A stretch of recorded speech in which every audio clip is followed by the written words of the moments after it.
Even after so many years, the sky-high pyramids still hide many secrets. Will there be anyone capable of unveiling them? In 1928, a small population in Egypt discovered a jaw-dropping fossil. They called the famous archaeologist Dr. Langford to research the discovery further. The fossil was all covered with ancient calligraphy. Moreover, they also dug out a gigantic device that seemed like a portal to another world. However, it needs to be adjusted perfectly to start performing. It's been more than 60 years. Langford died, and his only daughter Catherine has grown old too. But she hasn't succeeded in breaking the code message found on the fossil. She is still looking for the right person. Catherine goes to visit a young archaeological researcher, Daniel Jackson. He's not like other archaeologists and is always against the general theories. Due to his controversial beliefs about the pyramids, most people don't like listening to him. Poor Jackson grabs his bags to return from his unsuccessful seminar. A suspicious man stops him and invites him for a quick conversation with Catherine. The old lady already knows that Jackson has no job or a place to live, but she recognizes his talent and offers him a job of translating ancient calligraphy. She gives him the traveling details and looks forward to meeting him again. Besides him, a military colonel, Jack O'Neill, is also called back from his retirement to take part in the operation regarding the fossil research. He has been off duty since the accidental death of his beloved son. Jackson reaches the main headquarters where the huge fossil is kept. He greets Catherine and starts interpreting the ancient calligraphy. He erased the previous translation that took years to develop and write down his own translation in just a few seconds. Catherine is impressed by his remarkable talent and offers him to stay for further research. Neil reaches there too and announces that he will take over the mission from here. Without an explanation, he orders not to include a non-military person further in this research. Later that night, Jackson goes to see the fossils and makes some more discoveries. 2 weeks later, he's invited to present his insights to the military officers. It's the first time for Jackson to talk in front of such a high-ranked audience. Despite being nervous, he explains his vision about the ancient fossil. The officers can't believe that Jackson has solved the 100 years mystery in just 14 days. He says that the calligraphy on the fossil is actually a star constellation, and they hint towards another three-dimensional space.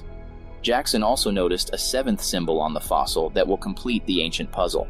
The officers started to believe his theory and show him the portal device they had found with the fossil.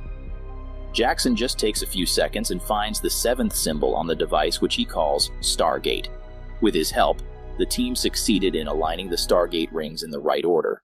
The Earth starts to shake and a mysterious portal opens up. A probe is sent inside the portal, but it loses contact immediately. It could only send a blurred picture that shows a passage to another world. According to the received information, there are 2 gates that connect the 2 worlds. The team has to get through the portal, align the Stargate in the other world, and return back. Jackson believes he can do this, and he voluntarily joins the mission. The military officers get ready with weapons and all the necessary equipment. Catherine gives Jackson her Starkey necklace as a lucky charm. Catherine's father gave it to her when she was a child. Jackson promises he will bring it back soon. The officers' team get ready and turn on the Stargate again. They pass through it along with Jackson. They reach a narrow passage that leads them inside a building. After stepping out of the building, they find themselves standing in front of a huge pyramid. The team sets up the tents and orders Jackson to find a way back as soon as possible. Some of the officers also bullies Jackson and throws away his belongings. Jackson doesn't mind and humbly picks them up. While doing that, he noticed a strange animal standing nearby. Jackson recognizes it as a domestic animal and fearlessly interacts with it. The officers reach there too and scare the poor animal. It starts running and accidentally drags Jackson along with him. The officers follow him and eventually find a whole colony of humans living there. They all are busy mining in the mountains. They are collecting the same mineral that was used to make the Stargate. The colony leader, Kasuf, notices the necklace Jackson is wearing and shows great respect to him. While Jackson is clueless about the situation, the leader invites them to show his civilization. They seem to have been living there for years but speak an ancient language. Jackson tries to understand them but can't communicate properly. He notices a symbol hanging over the colony. It's the eye of an ancient Egyptian god named Ra. Neil assumes that the colony has mistaken them for people sent by Ra. That's why they are respecting them so much. Suddenly, the habitants start to panic and close their doors. The officers assume that they are being captured, so they attack back. Kasuf's teenage son, Skara, takes Neil to the upper floor and shows him the upcoming storm. That's why they are closing the doors. After clearing the misunderstanding, the team sits down to have a feast with the tribe people. Though the food seems unappealing, but the team eats it anyway so the tribe doesn't feel disrespected. Jackson points at the eye symbol and tries communicating with Kasuf. The man misunderstands him again and orders the tribe people to prepare Jackson for a romantic night. They all carry him to a room and send a beautiful girl to serve him. She's Shirui, the daughter of the tribe's leader. Jackson stops her from taking the next step and introduces himself. He draws symbols on the sand to help her communicate.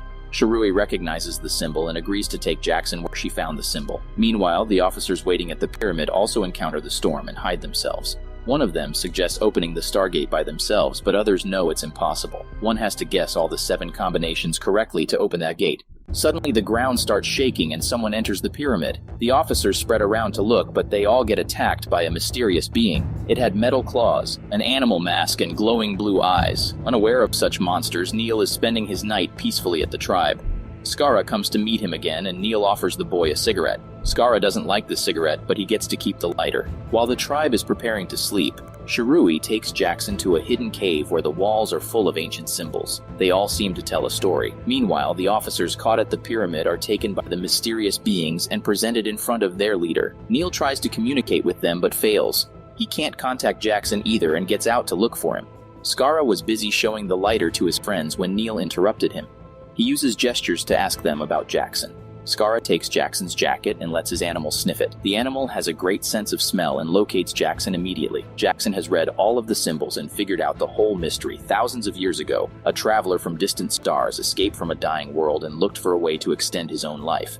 His body was decaying and weak and he couldn't prevent his own death. Apparently his whole species was about to become extinct, so he traveled and searched the galaxies looking for a way to cheat death. Then one day, he came to a world rich with life where he encountered a primitive race, the humans. He recognized them as a species with all his powers and knowledge. They could help him maintain his life indefinitely. The traveler planned to start a new life within a human body. Then he found a young boy for this purpose while the other villagers ran away in fear. Out of curiosity, the young boy walked towards the light and the traveler took him and possessed his body like some kind of parasite looking for a host. This traveler was no other than Ra. After inhabiting this human form, he appointed himself as the ruler. He used the Stargate to bring thousands of people from Earth to this planet as workers for the mines. This mining mineral is clearly the building block of all his technology. That's how he planned to sustain eternal life. But then, something happened back on Earth and someone buried the Stargate there. Ra was afraid that someone would do the same on this planet, so he outlawed reading and writing. He didn't want people to ever rise against him. One of the officers finds the fossil with the 6 symbols, but the 7th symbol is broken. Without it, it's impossible to open the Stargate. Neil suggests they should first return back to the pyramid and find the other officers. It's already morning when they reach their camp while Skara and his friends follow them too. The pyramid has changed its shape and emits negative energy. Neil takes the lead and the team follows him inside the pyramid. The mysterious beings of the pyramid have more powerful weapons, and Neil and Jackson have to give up. They are teleported into the upper floor of the pyramid where they meet the notorious Ra. Suddenly, his men uncovers their faces and reveals that they are not complete monsters but humanoids. Ra himself is still living in the same young boy's body he possessed years ago. He has found the nuclear bomb Neil brought. Ra recognizes this as a threat to his existence, so he's going to kill them all. Neil snatches the weapon from one of them and tries to defend himself. In this struggle, Jackson loses his life while Neil is thrown in the water dungeon where other soldiers are kept too. Ra also sends his ships to attack the tribe and threaten them. He doesn't want anyone else to ever dare stand against him. That's how he's been ruling here for years. Jackson opens his eyes in a weird device. All his wounds are cured and he's alive again. He sees a young boy and follows him to meet Ra. The evil king plans to send the nuclear bomb back to Earth along with his minerals, which will increase the bomb impact to 100 times. The only reason he cured Jackson is to make him kill his companions and show the tribe people that he owns all the power.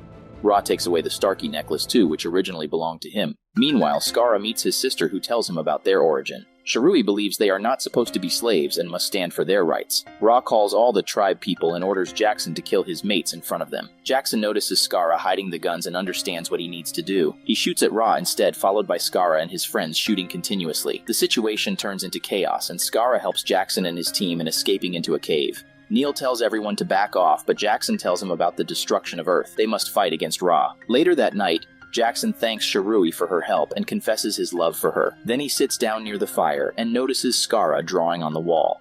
He wants to mark his victory day. Jackson believes that this drawing is the 7th symbol they need to go back to Earth. The next day, they reach the tribe and reveal the identity of the so-called gods. The tribe has been worshipping mere humans like them. More people join Jackson's team and they plan to kill Ra. They disguise themselves as the mine workers and enter the pyramid. Afterward, they attack the guards and take away the atomic bomb. Just a few minutes are left before the bomb explodes and Ra has sent more guards to kill them. In this fight, Shirui gets killed. but Jackson wants to revive her in the device which cured him. He gets in the elevator and successfully cures Shirui. He was going back when Ra caught him. Luckily, Neil kills a guard at the same moment, which creates an interruption, and Jackson escapes along with Ra's necklace. Meanwhile, all the tribe's people have rebelled against Ra and gathered to fight him. Ra's not much powerful without the necklace, so he tries to escape in his ship. Neil is still trying to turn off the bomb, but it is going to explode in just a few seconds. Jackson suddenly gets a great idea. He sends the bomb to Ra's ship as he gets into space. The notorious king is blasted into pieces and the planet is saved. Neil and his team are going back to Earth, but Jackson has decided to stay back. He gives Neil the Starkey necklace and asks him to pass it to Catherine, while he'll be spending the rest of his life with his love.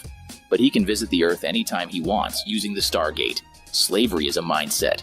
Once you realize what freedom is, there's no one who can stop you from doing that.